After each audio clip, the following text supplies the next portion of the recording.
Hexatomb já passou faz um tempinho, mas aconteceu tanta coisa nessa temporada que mexeu com tantos outros momentos de Ordem. Essa temporada revirou Ordem Paranormal de cabo a rabo, desde o Verito sendo citado como um sacrifício, que remete a Ordem Calamitas lá atrás, até a afirmação de que atualmente o Arthur tá sim exercendo uma função muito similar ao Senhor Veríssimo, se não idêntica ao Senhor Veríssimo, mesmo depois de Enigma do Medo. Mas eu não vim falar sobre nenhuma dessas coisas. Então, se tá curioso pra saber mais sobre a história do Circo do Diabo, fica comigo aqui até o final. Muito bom dia, eu sou o Mogli, um dos anfitriões desse canal, e hoje eu vim falar de Sérvia, Circo Itinerante e o próprio Diabo. Calma, você vai entender. Mas antes, vale lembrar vocês de deixar o like aí embaixo e hypar esse vídeo pra chegar a mais pessoas. E também se inscrever no canal. Inclusive, a gente conseguiu esse ano, ou melhor, ano passado, bater nossa meta de 20k. Muito obrigado por isso. Isso motiva demais a gente a continuar. E se você quiser ajudar mais ainda a gente a continuar a produção do canal, se torne um amante do caos. Por apenas R$ 4,99 você se torna um membro do canal, ajudando a gente financeiramente a produzir esse conteúdo. E aí você ganha emojis bem legais e acesso antecipado a vídeos. O Circo do Diabo, também conhecido como Circo Diabólico, Show do Diabo ou Circo dos Irmãos Davo, foi fundado por, adivinha, os Irmãos Davo, sendo eles Juan Davo, nascido em 1938, e também Lucas Davo, nascido em 1941, por consequência, o irmão mais novo. O Show do Diabo é fundado em 1960, um circo itinerante, ou seja, sem localidade fixa, tendo a proposta de demonstrar aberrações e apresentações grotescas, nunca antes vistas por todo o canto do Brasil. Durante todos os anos que o Circo Davo esteve em atividade, ele foi vinculado a diversas tragédias e coisas nefastas, fazendo com que ele adquira uma roupagem de lenda urbana por todo lugar que passa, durante sua travessia pelo país. O que exatamente acontecia dentro do circo, qual o seu objetivo final, ou se os irmãos sequer tinham um objetivo bem definido, ainda não é sabido por nós. Mas o que é sabido é que entre os anos de 1961 e 1963, os irmãos Davo se envolveram em diversos crimes, que se tornam cada vez mais graves, começando com roubos simples, evoluindo para sequestro, estelionato e, por fim, assassinato. Por conta disso, em 1964, os irmãos Davo são presos. Por consequência, o circo para de funcionar, completando seus 4 anos de atividade. Mas, ainda no mesmo ano, no dia 25 de maio, os irmãos Davo fogem da cadeia, deixando para trás um símbolo paranormal, o símbolo do pacto. Até hoje não sabemos qual preço eles pagaram por esse pacto. No ano seguinte, 2 policiais que investigavam Juan e Lucas, que a essa altura já eram conhecidos como os Irmãos Diabo, desaparecem de maneira misteriosa. Nesse mesmo ano, após o ocorrido, Lucas Davo abandona as atividades em conjunto com seu irmão e parte em direção à Sérvia. E nesse meio tempo, o paradeiro de seu irmão mais velho se torna desconhecido. Após o rompimento da parceria com seu irmão, sabe-se que Lucas, em 1966, se muda para Belgrado, na Sérvia, e no início da década de 80 tem 2 filhos gêmeos, os quais nomeia Damir e Boris, os irmãos Lukic. O sobrenome dos filhos de Lucas serem Lukic indica a completa desconexão que ele deseja ter da sua antiga vida e também do seu irmão. O motivo disso eu explico mais tarde. O que importa agora é que, em algum momento de sua vida, o qual não sabemos exatamente quando, Lucas Davo abre um circo itinerante com sua família, agora sem seu irmão mais velho, realizando shows que atraem o público europeu.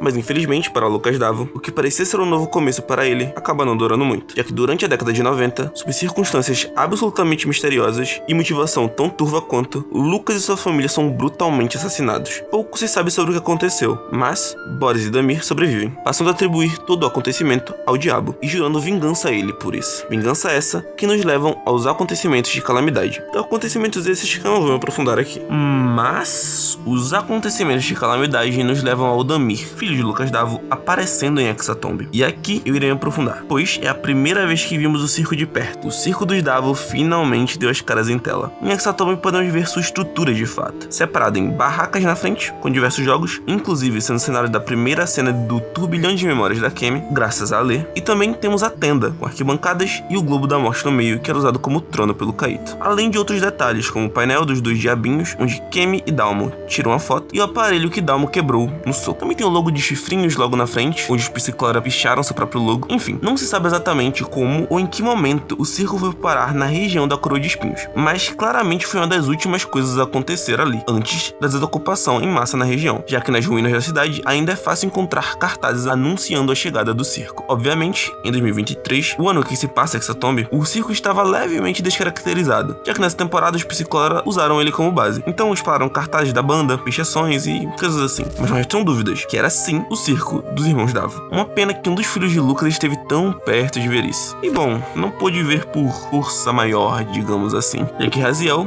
o vampiro de sangue, mata Damir para herdar o seu estigma. cima, acabando assim com uma das linhagens da família Davo, matando o último filho de Lucas. Porém, ainda temos outra linhagem para falar sobre. Agora voltando um pouco no tempo, mais especificamente para o ano de 1998, depois das décadas desaparecido, Juan Davo aparece na cidade de Bariguara, Mato Grosso do Sul, na tentativa de criar um novo circo, agora sem Lucas. E aparentemente com o objetivo muito claro de trazer o diabo de volta. E esse objetivo de, entre aspas, trazer o diabo de volta, implica que Juan Davo, após o pacto que tirou ele e seu irmão da cadeia, se tornou um transtornado, obcecado com a figura do diabo, o que com certeza assustou seu irmão mais novo. E deve ser um dos grandes motivos pelo qual Lucas Davo se afasta de seu irmão e tenta recomeçar sua vida fora do Brasil. A obsessão de Juan afastou Lucas pro resto de sua vida. Além disso, nessa época, Juan Davo passa a se auto-intitular o próprio diabo, o que abre espaço para a teoria de que em algum momento ele possa ter carregado o trono, mas nada confirmado até a gravação desse vídeo. A tentativa de Juan Davo não tem sucesso. Ele não consegue atrair o mesmo público de antes, não chegando aos pés do que o circo era na década de 60. Porém, durante sua estadia em Bariguara, ele conhece Elsa Verlas. Inicia um relacionamento com ela. Em algum momento, durante esse relacionamento, Juan acaba engravidando Elsa. E após Elsa e Juan terem um filho, chamado Lúcio, Juan volta a visitar Elsa. Então chegamos no Senhor Eusébio. Aquele velhinho que apareceu no episódio 0 de Calamidade, lembra? Que fala dos rádios. Pois bem, ele era vizinho de Elsa. E de acordo com ele, à noite, Elsa e Juan ficavam falando palavras estranhas e emitindo barulhos, enquanto a luz vermelha saía da casa dela. Ambos estavam realizando um ritual para invocar o diabo, na intenção de satisfazer os desejos deturpados de Juan. Ele queria fazer um pacto. Porém, no dia seguinte, nem sinal de Juan. E Elsa aparece com marcas em volta de todo o corpo. Ainda naquele mesmo ano, Juan reaparece e volta a bater na porta de Elsa. Mas nessa noite, Eusébio decidiu invadir a casa dela para descobrir o que ela estava fazendo com o próprio filho. E o que Eusébio encontra o marcou e o traumatizou para sempre. Ele vê Arnaldo Fritz, ou Eric Tufão, como ele conhecia, acompanhado de mais 2 agentes da Horda Realitas, enfrentando uma criatura completamente deformada de sangue. Arnaldo está investigando o caso dos Irmãos Diabo, o que o levou a estar lá naquela noite, mas não chegou a tempo para impedir que Juan se tornasse uma criatura. Arnaldo mata o que um dia foi Juan Davo, assim salvando os civis Eusébio Teixeira e Elsa Verlas, além de, claro, a criança. Após isso, Arnaldo tranca a sala amaldiçoada de Elsa, arquiva o caso como resolvido e censura diversas informações sobre ele, o que parecia ser um costume do agente na época. E então fica a pergunta: onde foi parar o filho de Juan Davo? Um mistério que inclusive durou muito tempo dentro da comunidade de Ordem. Arnaldo certamente não deixaria Lúcio com a própria mãe, afinal ela acabou de usar ele num ritual para tentar trazer o diabo de volta. O que acham que Arnaldo fez com Lúcio? Mas bem, isso é história para outro vídeo. Acham que eu esqueci de falar alguma coisa? Quer ver mais vídeos meus explicando parte da história de Ordem? Dê sugestões aí nos comentários e eu prometo que eu vou ler cada uma delas. E aproveita para dar uma passada na descrição e acessar tanto o servidor do canal quanto o servidor da Insurgentes, o melhor lugar para se jogar RPG de